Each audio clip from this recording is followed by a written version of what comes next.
I'll start by asking a question. How are you? Di Canada? Now, invariably, we'll probably reply, oh, I'm fine, kalaime. But of course, we're not always fine, are we? At any one time, we may be experiencing any one or more of these different emotions, and seafarers, of course, are no exception to that.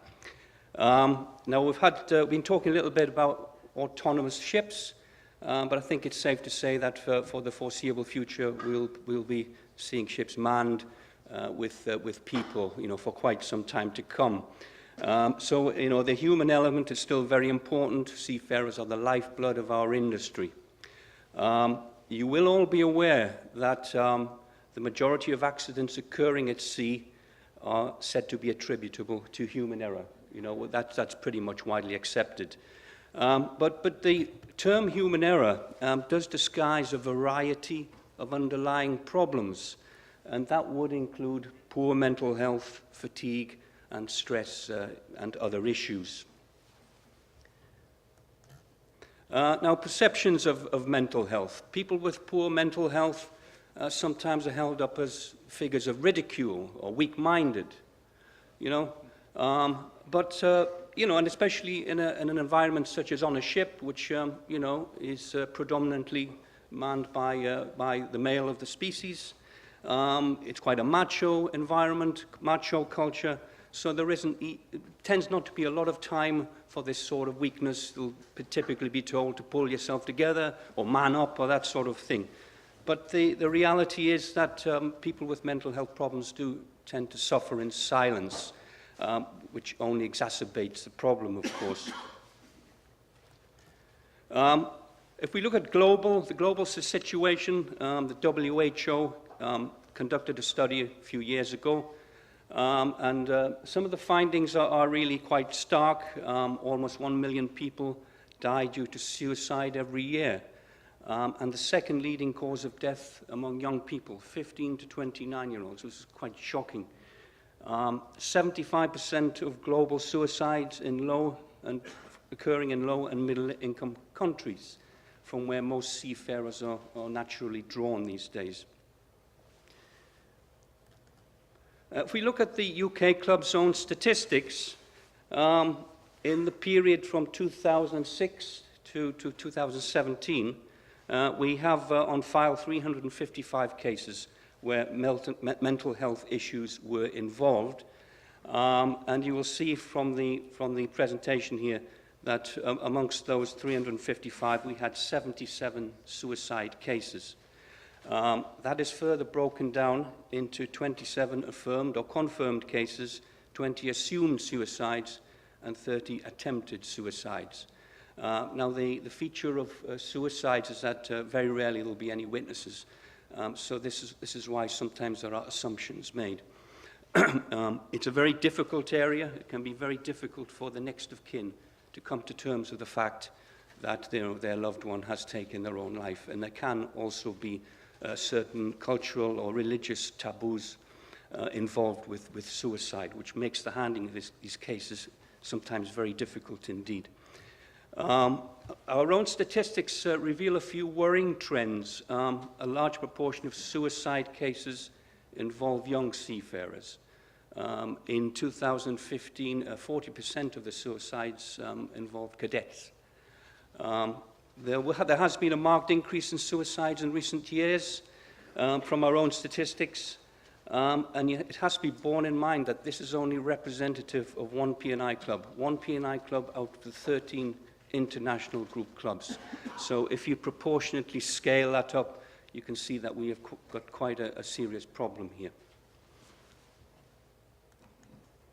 The factors which can contribute to mental health problems, one of which, of course, is social isolation. The isolation involved with being at sea. On a vessel, seamen do voluntarily take themselves away from the things that most people are sure do hold dear. But the matter can be exacerbated really by, of course, reduced crew numbers, progressively reduced crew members. When I went to sea in the 1970s, the ship I was on, it was a large bulk carrier, had a crew of almost 40 people. Typically a ship of that size these days might have, say, 22.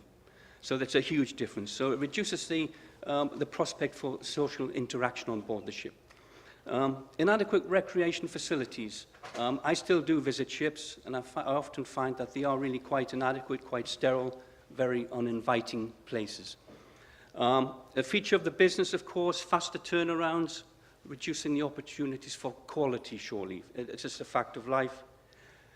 Language barriers, multinational crews, many crew members do not get the opportunity to speak in their own native language, their mother tongue, which introduces an element of stress. And I think it also has to be borne in mind that not all nationalities are compatible. Technology and social media, we are progressively seeing greater use of access to crew to the internet and social media. And this is something which has to be very carefully managed so that we don't see it abused, or we don't have crew members being isolated in their cabins, obsessing with social media and that sort of thing. Another contributory factor is anxiety, the creation of anxiety and depression. Of course, separation from family and friends. I mean, that's naturally going to potentially create stress or anxiety amongst crew members. And coping with responsibilities and work demands, increasing regulation, increasing inspections. We've already touched on that. And also the stress involved with perhaps a lack of confidence in your shipmates on the competence of subordinates. That's quite a big issue. Harassment, abuse, and bullying. Now, this is something which is a serious matter both ashore and on board a ship.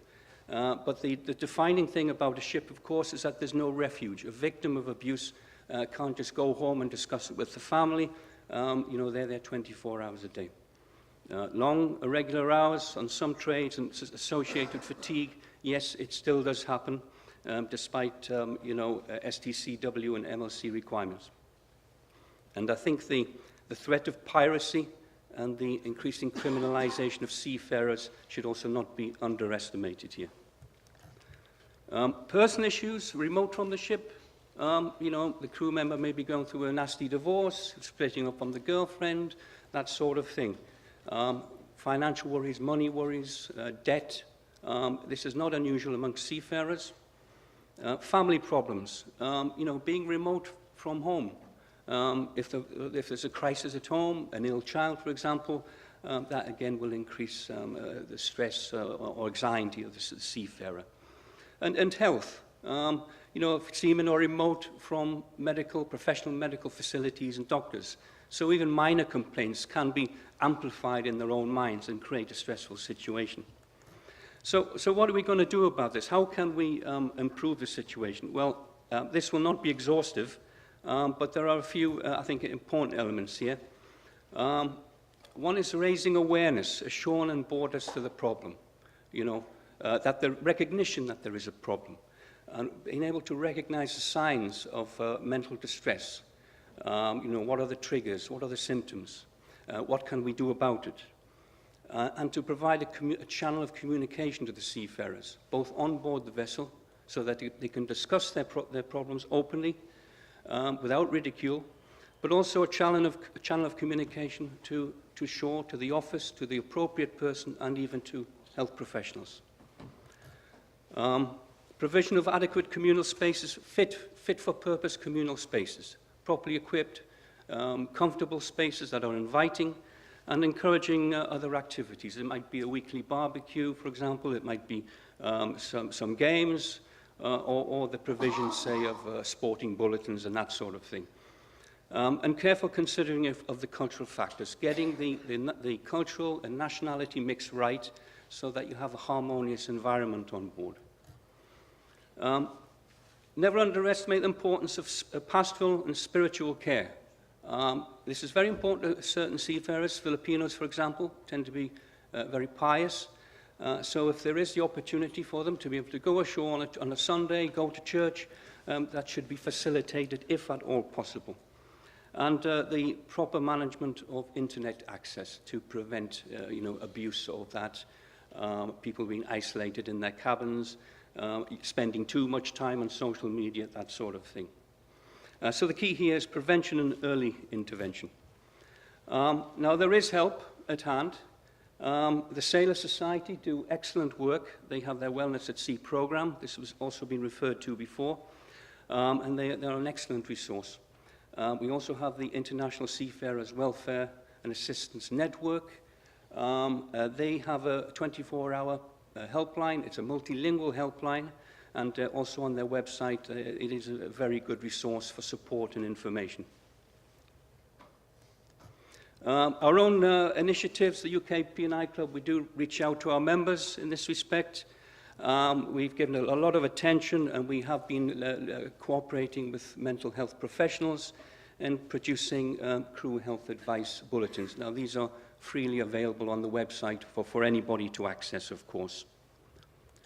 Now, what are the benefits of a good mental health policy? Well, if we have happy, content seafarers, well looked after, then we can usually expect better performance and expect better retention rates. We can anticipate a reduction of costs where we have an associated reduction in claims or accidents caused by human error. And also a contribution to the commitment to corporate social responsibility, which of course is very important these days. Just to summarize, we have another acronym, SAVE, SAVE. The first thing is to provide support by implementing a fit-for-purpose, good company-wide mental health policy, okay, covering not just the people at sea, but also the people in the office. To be aware of the triggers and the signs and symptoms of mental health when somebody is experiencing mental health problems or is in distress. To value the contribution of our seafarers, to make sure that they're well looked after and provided with a comfortable, safe environment in which to live and work in.